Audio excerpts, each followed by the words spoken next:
سكان حارتنا يشموا روايح جدا كريهة، ولما اتبعوا الريحة اكتشفوا انها طالعة من حارة الاغنياء. كلهم اتجهوا لحارة الاغنياء، ولما وصلوا هنا كانت الصدمة.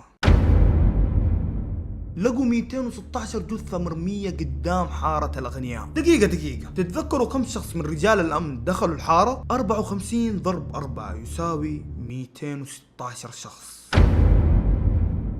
أعتقد الآن عرفتوا قصة حارة الجن وليش سموها بهذا الاسم. خلونا الآن نرجع للواقع. كنت دائما أسأل نفسي ليش اسمي غريب؟ إيش اللي شاوون؟ جني أنا ولا إيش؟ وبرضه ليش كل الناس تكرهنا؟ وأصلا إيش جوة الحارة هذه؟ كنت متأكد تماما إنه أجوبة الأسئلة هذه كلها حلقاها جوة الحارة هذه، بس ماني إنسان مجنون وغبي عشان أدخل الحارة هذه وأضحي بنفسي. في نفس الوقت الفضول قتلني. مرت الأيام والأسابيع وكل شيء كان تمام، لين ذاك اليوم اللي سمعنا فيه وفاة أبوي.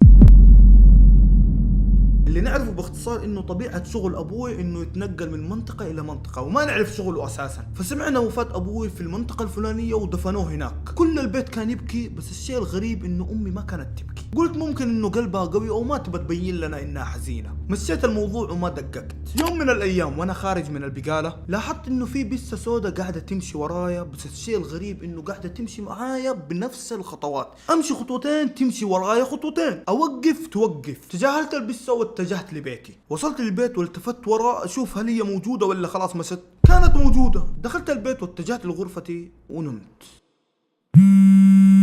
صحيت من النوم باتصال غريب. رديت وقلت مين معي؟ رد علي صوت ضخم وقال أنا شاوون. ضحكت باستنكار لاني متعجب، يعني في احد ثاني عنده نفس اسمي شاوون؟ قلت له ما عمري توقعت انه في احد عنده نفس اسمي. وهنا رد علي وتمنيت انه ما رد. شاوون انت سموك علي. بديت اخذ الموضوع بجدية. مين هذا ومن وين جاب رقمي واساسا ليش اهلي سموني عليه؟ ما ادري ليش جاب في بالي انه الموضوع هذا متعلق في حارة الجن. واول ما جاء في بالي حارة الجن اتكلم اللي في الجوال وقال ايه اسئلتك هذه كلها حتلقاها عندي، انا وانت صح اثنين بس بنكون واحد قريبا. قفل الاتصال وكنت حاس بشعور غريب لانه قرأ افكاري. وما اخفي عليكم اخر جملة خوفتني. عموما قعدت افكر لساعات طويلة لين ما قدرت اني اربط الاحداث مع بعض، واتأكدت انه الشخص اللي كان يكلمني من حارة الجن. الصراحة من كثر الاستفهامات اللي في راسي وصلت لمرحلة اني بديت افكر ادخل الحارة هذه. وبمجرد ما حطيت هذه الفكرة براسي جاني اتصال.